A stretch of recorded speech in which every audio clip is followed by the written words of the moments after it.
Sure. I worked in the death trade for years and years. You can imagine how utterly addicted. I mean, hope is the crack cocaine of the palliative care community, really. You know, every time I speak with you on the phone, you're very up to date on what's going on in the world. And I'm wondering how you stay informed and aware of the destruction and collapse and still keep your heart open. How do you keep yourself inspired, Andrew? First of all, thank you for saying that I am well up on things, because I think that's actually a responsibility of our time. So many people. What specific effects of climate change, habitat destruction, or human systems collapse are you imagining occurring that would affect you and your loved ones or your community? I mean, in many ways, I've been tracking habitat shifts throughout my lifetime. Just tracking in one area of Maine that I've gone to every summer since I was a child, tracking the loss of species in the ocean throughout my lifetime. It's been pretty radical in the last. And so I want to fill that gap, and this is a long way of saying that I think that you talking about this culture being suicidal is desperately important. So it's demanding urgent action. You know, there should be red lights everywhere. You know, alarms that should be going off, but it seems people think it's not happening, or it's a joke, or it's a fantasy, or a delusion. I have no idea, but I'm concerned about that. Yeah, and that's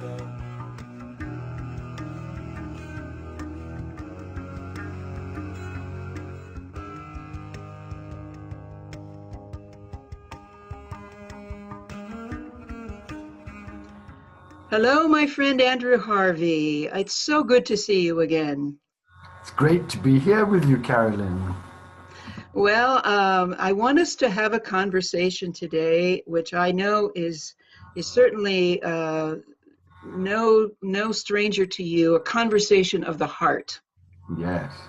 And we're going to talk about the state of our planet and the global crisis. So the first question I want to ask you is, what specific effects of climate change, habitat destruction, or human systems collapse are you imagining that will occur that will affect you, your loved ones, and your community?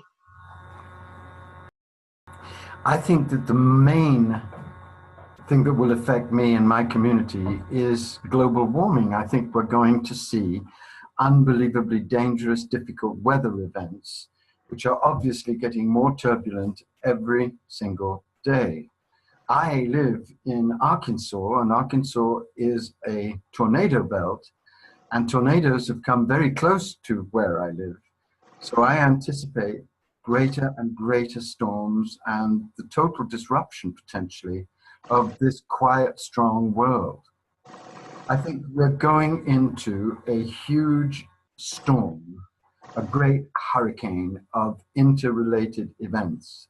And I think they're going to become even more spectacularly dangerous in the years to come. Very, very quickly, in fact. And certainly that's going to affect us and all of the people and things that we love. It's going to affect everything. There's nothing that's going to be left untouched by it. And we must start preparing inwardly and outwardly now. We must make conscious the dangers for ourselves so that we can bring the whole of our inner life to bear upon them.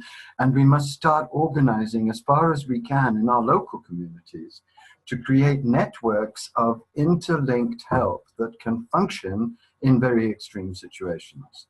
Denial is our greatest enemy at this moment, because the more we deny, the less we prepare. And unfortunately, as you very well know, there are fundamentally two ways of looking at this crisis that are now out there. The first is to say there's nothing whatever we can do, we just fall back and let the whole thing destroy us. And that's, of course, an idiotic position, although it has a lot of truth behind it. The second is even more idiotic, which is to say that everything's going to be fine. We're going to find the technological solutions. We're going to somehow get through. And that is fantasy. There has to be a third position. And it has to go something, I believe, like this. It has to say we are in the middle of a massive evolutionary crisis, a massive world crisis. It's getting more dangerous by the day. It does threaten our extinction, and it does threaten the life of a great deal of nature, and we've got to start preparing for it. If you just believe there's nothing you can do, and if you believe that everything is going to be fine, you don't awaken the heart's consciousness to be able to deal with what's happening. All of my work is trying to help people prepare for what will be our defining adventure. Well, I certainly share that passion with you, Andrew. And as you think about this kind of demise, do you have a particular timeline that you are using? When, for example, do you imagine these effects will become palpable and obvious? I think that they're going to become palpable and obvious within the next 3 or 4 years. I don't see this crisis getting any less intense. In fact, I see it getting overwhelmingly more intense on every level. I see it getting more intense in the Middle East, in Iran, in South Korea, in all of the trouble spots. They are currently erupting. They'll continue to erupt. It's obviously going to get more intense in terms of environmental collapse because we're doing so little to really meet that collapse with any kind of sensible political or economic arrangements. And it's going to get more intense in terms of people's reactions to it, because at present, as you very well know, we have a very few people waking up, and the majority of people going into, if possible, even more deadly denial than they've been in the days leading up to this, because people are at the most fundamental level extremely scared of facing the truth. All this makes for a crisis that I cannot believe won't erupt in its full intensity within the next 5 to 10 years. Well, this may seem like a very elementary question, and in a way it is, but what and who do you love about this life? Well, I think the thing that I really love about being born now and being alive now is that the situation is so extreme that it makes choosing irrelevant goals so stupid. The one thing that a human being can do in a situation like this is to plunge deeply within to discover divine consciousness at the core of himself or herself, and then plunge deeply out into the world to help in whatever way he or she can. That's the only possible response. And when you think about it deeply, you realize that what this crisis is offering us is a massive opportunity to get real about the preciousness of human life, to get real about the necessity of doing great, deep inner spiritual work to connect with one's inner divine consciousness, and get real about sacred activism, about turning up in the burning world with your heart open, your will focused, your mind clear, and a complete commitment to put all you have and all you are into sacred service of other beings, come what may. To me, this is a very exhilarating challenge and something that makes my life every day vibrant with meaning. I don't have to believe that the work I'm doing is going to save the planet. I don't have to believe that everybody will understand sacred activism and create a great loving army of sacred activists which will change everything. I don't have to believe any of that to know that turning up with your heart aflame with compassion for all creatures and putting that compassion into action is a source of tremendous joy and meaning in whatever situations arise. That's been my deepest experience. That discovery has changed my life.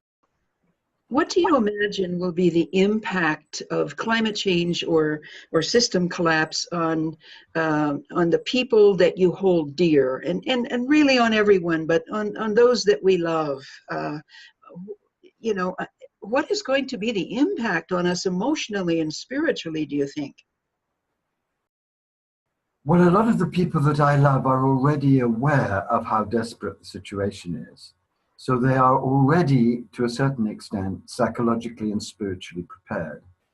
But even then, I think that the real impact, the real collapse, will drive all of us into zones of paralysis, despair, rage, deep funk, deep, deep sadness. So it's very important, even if you think that you have begun to understand the situation that we're in, to really start now doing the different kinds of inner work that can help you become just strong enough to contain what is inevitably going to happen. You know, every time I speak with you on the phone, you're very up to date on what's going on in the world. And I'm wondering how you stay informed and aware of the destruction and collapse and still keep your heart open. How do you keep yourself inspired, Andrew? Well, I think, first of all, thank you for saying that I am well up on things, because I think that's actually a responsibility of our time. So many people, and I know you hear this, say, oh, I don't watch the news, I don't read the newspapers, I can't cope with it. To me, that is a disgraceful and stupid outlook, because you have to be aware of what's happening. What I want to say as well as that is that you cannot be strong enough to absorb what's happening unless you're doing deep spiritual work. So for me, I get my information from newspapers, and I get my information from your website and from the websites of other activists that are really helping people face what's going on, and of course from the different TV channels, especially Russia TV and Al Jazeera, which I find the most effective and the most deep. I watch the news for at least 3 or 4 hours every day to truly stay abreast. But I think it's the consciousness in which you watch the news that's important. I try and watch it as a deep meditation. So I start calming myself before I turn on the news. I watch it from a place of meditation. And then when people suffering intensely come on the screen, I do the Tibetan practice of Tonglen on them. I take their pain into the space of my open heart, and I send back love and joy to them on the inner levels. And I find that when you deal with this tragic information in that way, you don't feel impotent. You feel that you can, first of all, take it in, and secondly, still be effective within it, because I know that the inner levels are real. I know that divine consciousness is interconnected. I know that me praying for someone in my log cabin in Arkansas does have an effect. And there is such a thing as inner sacred activism, which is really holding everything in the core of your prayerful heart and praying from that open heart that solutions can be found, that peace can be made, that refugees will find true homes for them. All of this inner sacred activism is possible in the way you approach information. So that's how I do it. And I think that it's shown me that there is a way to stay really abreast of what's going on without being overwhelmed by it. As to that question, how do I stay inspired? There are really 3 major ways. The first is that I take very seriously my inner spiritual practice, because I know unless I'm consciously connected to my own divine awareness and to the divine presence in the world, I'm not strong enough or lucid enough or brave enough or generous enough to respond from a calm, lucid place. That's the first thing. The second thing that is that I have for myself made myself a regimen, if you like, of joy. I've realized that in order to be able to stand what's happening, we need to be in as authentic a way as possible, as joyful as possible. And that means staying in touch with the things that give us joy. For me, those things are painting, music, mystical poetry, nature, the glorious nature that surrounds me here in Arkansas. And I make sure that every single day I drink deep of Bach, of Rumi, of the trees, of the light on the trees, so as to stay fueled by the subtle ecstasies that joy can bring. The third way that I keep inspired is by really valuing sacred friendship. You and I have had a long and deep and tender and mutually supportive and mutually respective sacred friendship. And honestly, just knowing that people like you are out there, Carolyn, people who are prepared to tell the truth, who are pioneering, who are brave, who are doing the work steadily, that is a huge source of inspiration and strength to me. And I think this is a time when our deep relationships, our friends, our tantric relationships are crucial to us and need to be cherished for the great blessings they are. Because if you can ground your life in sacred relationship, not just with people in my case, because the other kind of sacred relationship that inspires me so much is my relationship with my cat Jade, because we're great lovers, the two of us. We're tremendously in love with each other, and knowing that she's here for me and I'm here for her gives me tremendous joy. So those are the ways I stay inspired, and they work. They're not rocket science, but they take discipline, they take attunement. Many people don't realize that to live in joy is actually the highest kind of discipline. It requires the greatest kind of attention, because you always have a choice in a time like this. Are you going to allow your mind to be overrun by the horror, or are you going to calmly understand the horror is taking place and try and root yourself in the real fundamental truth of the universe, which is not horror, which is not despair, which is not anguish, but is, as all the great mystical traditions know, the great bliss, Ananda. And that great bliss is accessible whether you are well or ill, whether you're living in a collapsing world or in an ordered one, whether you are living or actually on your deathbed. And I think the work of the real spiritual seeker in this time is to so align yourself with the various forms of joy that give you truth and energy, so that you can become a humble servant of love in action. And that's what I'm trying to model myself. And that's what I see a lot of people who are aware of the situation doing with great integrity and intelligence. I see you doing it. And I know that you yourself cultivate joy with this kind of discipline, because you know it's the only way that can offer you the energy and power and meaning to do your work. Well, thank you for that. And, you know, one of the purposes of this symposium is to help all of us reconnect and stay connected with the deeper self, with others, and with the earth. And so how do you stay connected, Andrew, with the deeper self, with others, and with the earth? For me, the most powerful practice that I stay connected with at all times to connect me with the presence is the practice of the name of God. In all my years of mystical discovery and journey, I have found that the ultimate practice for me is simply repeating the name of God in the heart. So whenever I feel nervous or anxious or detached from my own inmost self, I say the name of God, and over years, that has opened up for me an almost immediate entry into a spaciousness and a vastness and a tenderness and a deep quiet. So that is the technique that I use, the practice that I use. How do I stay connected with others? I stay connected with others really resolutely. I make a great commitment to be in touch with my friends all over the world, however busy my schedule is, because I find that unless I do stay connected with the people whose work I truly love and who I truly love, I can easily become depressed or sad. So that has become a real commitment. And I stay in touch with nature very, very consciously. I actually living a lot of my time in Arkansas, and I want to continue to do that because Arkansas is very precious to me. Living here in a log cabin in the middle of the glory of the Ozarks has been for me a revelation, because I've not only met some absolutely wonderful human beings who live in direct unity with nature, like my landlord and landlady, but I also myself every day find myself going deeper and more profoundly into the great peace and the great beauty of nature, and finding the healing in that presence.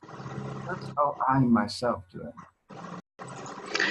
One thing that you talk about all the time in our work, and I consider our work, you know, Yes, we do it separately, but it's ours. Yeah. and it's ours in terms of all the other people who are doing so. Yes. One of the things that you and I talk about all the time in our work is the reality that this global crisis, this unprecedented destruction of our planet and its repercussions, is breaking our hearts and at the same time shattering the ego, and that absolutely needs to happen to all of us. And I'm reminded of one translation of a short poem by the mystical poet Hafiz, and I'd like to just read this little gem, translated, I think, by Daniel Kandinsky, but it's called "The Hat Check Girl." Hafiz says, "Why are there so few in the court of a perfect saint? Because every time you are near him, you have to leave pieces of your ego with the hat check girl, who won't give them back. Ouch." Wow, well, the hat check girl is definitely everywhere at this moment. The deep meaning of this crisis is that the human ego is going to be totally and absolutely deconstructed. All of our fantasies, collective and personal, about what life is, about what God is, about what human power and ingenuity are, all of these are now being revealed as illusions, hollow, desperate, narcissistic illusions. And this is a completely terrifying process for the human race, because it means that the human race is being made to confront the illusory vanity of all of its goals, and made to confront the fact that it simply at the moment doesn't have the inner consciousness able to begin to heal the very crisis that itself has created out of its greed and its illusory pursuit of illusory goals. This is a very scary process, but one of the advantages of having studied the mystical systems and of having lived a mystical transformation myself is that you come to understand that when a crisis is as extreme and as total and as all-comprehensive as this, it's also very transformatory and radical, and there's a huge gift in such an extremity. In the mystical systems, people talk of what they call a dark night, and the dark night is the ordained terrible ordeal quite far on in the path, in which the illumined subtle ego is destroyed completely, so that the divine self can emerge in all of its splendor and peace and commitment to justice and compassion. I've lived through that dark night process myself. It took 10 years and it was brutal. So I know for myself that at the end of what seems like a terminal and terrible crisis is not potentially the end of you, but the beginning of a new you, a you infinitely more compassionate, infinitely more spacious, and infinitely more able to deal with the crisis itself and to truly pour yourself out in service. So this is what I'm trying to convey to other people during this time, that there is a map, that the divine has a map for us. And this map has been known by the mystical systems. And now this map is a global phenomenon. It's erupting everywhere, the dark night. But that if we can allow our hearts to be shattered, our egos to be deconstructed, if we can trust the divine enough, we can also come to a place of the most profound amazement and deep rebirth. There's a poem by Rumi which Please, I want to hear it. in a different way, and he says, and it's a poem I quote often, but you can never quote it enough because it's really the poem of our time. The grapes of my body can only become wine after the winemaker tramples me.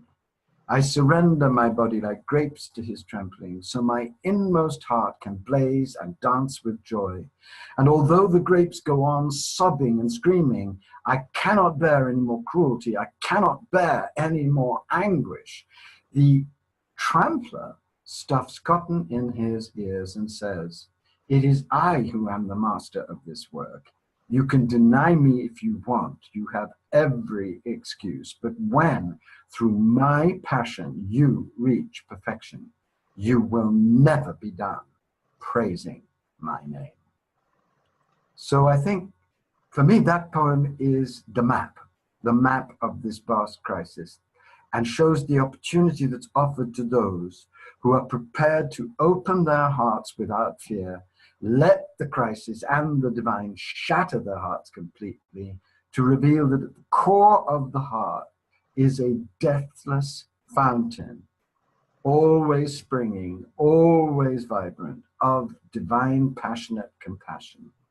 And it's discovering that fountain at the center of the dereliction of heartbreak that is the great discovery that transforms your life. That is what Rumi knew, that's what Jesus knew, that's what the prophet knew, that's what all the great mystics of love have known.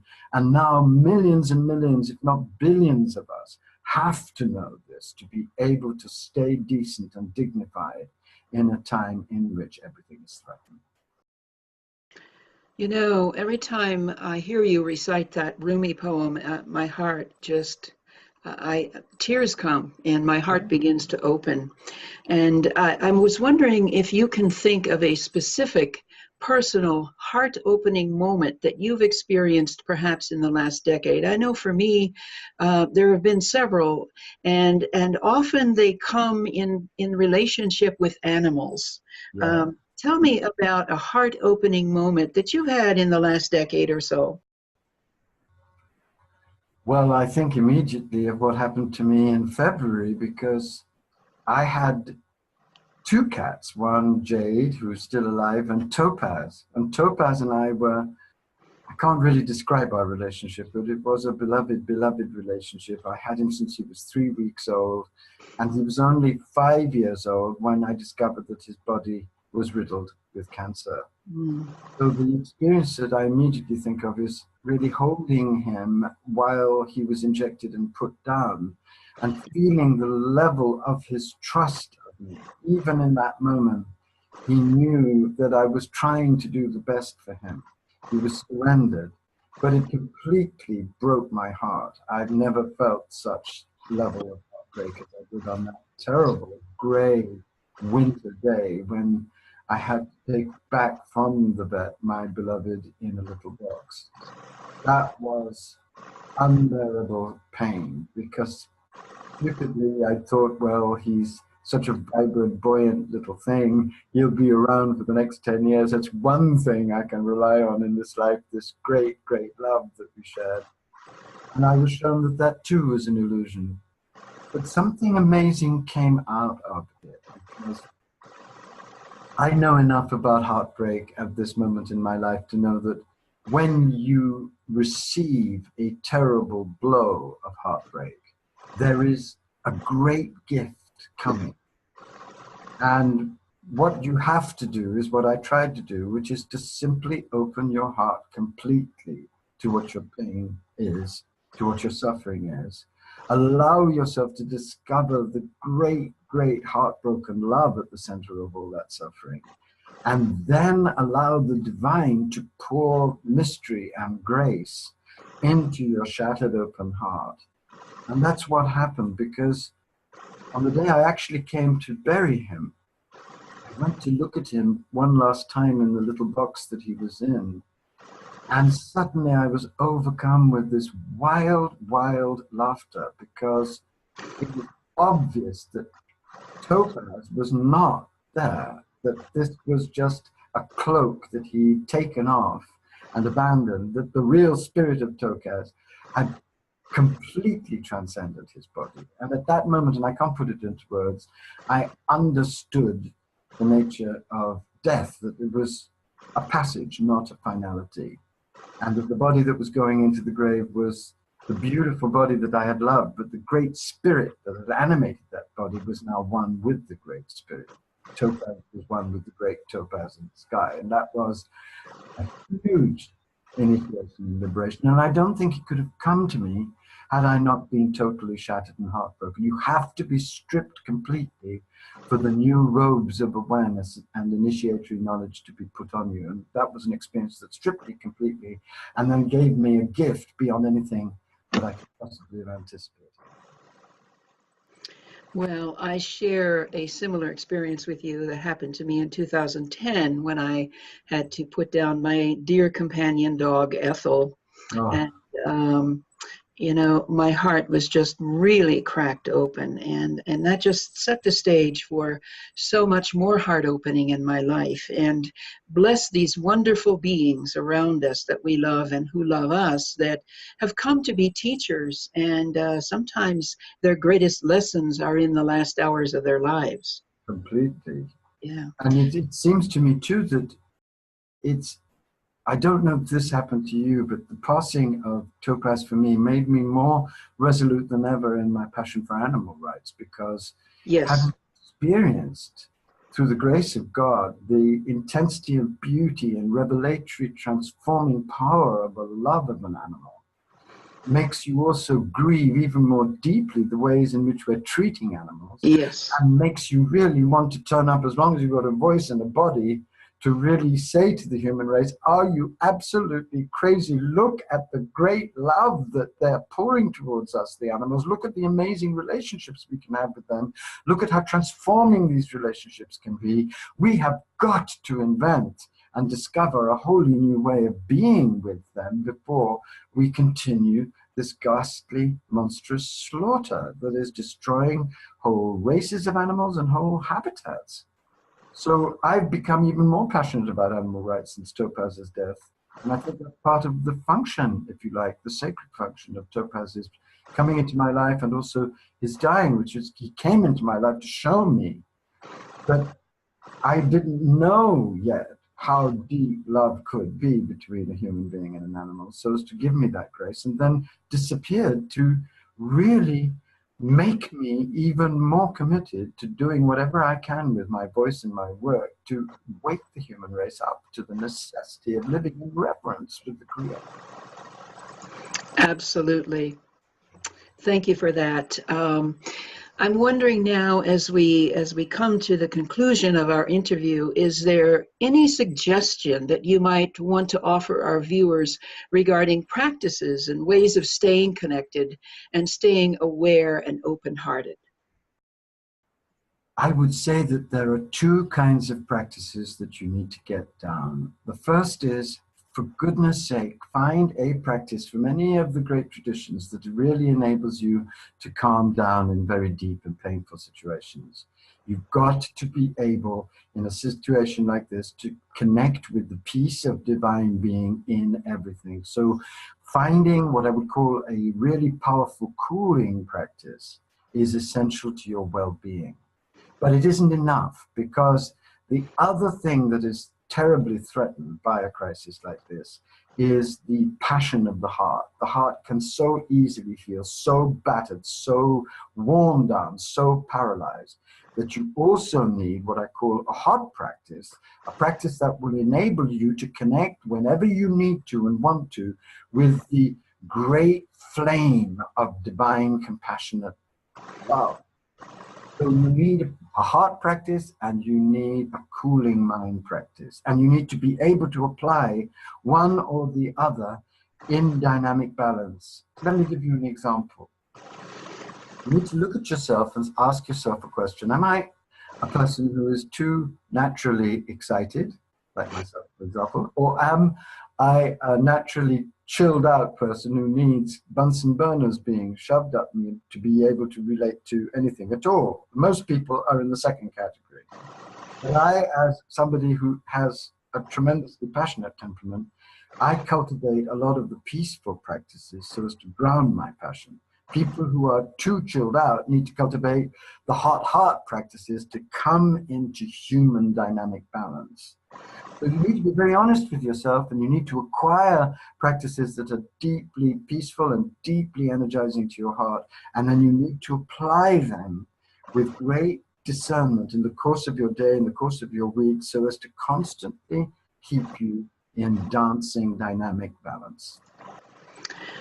Well, Andrew, is there anything else at this point that you would like to share? Any last remark as we conclude?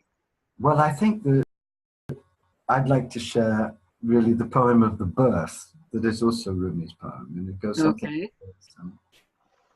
Passion burns down every branch of exhaustion. Passion is the supreme elixir and renews all things. So don't sigh heavily, your brows bleak with paralysis and boredom and apathy. Dare to look for passion, passion, passion, passion. Futile solutions deceive the force of passion. They are marshy and stagnant bandits who will sell you money for lies. So run, my friends, run far away from all false solutions. Let divine passion triumph and rebirth you in yourself. Whatever is going on in the world, my friends, however terrible it gets, the divine is always with us, and the divine is peace, bliss, knowledge, awareness, stability, and great noble passion. Align yourself at the deepest level with that passion. Let it take you over and make you its servant in reality.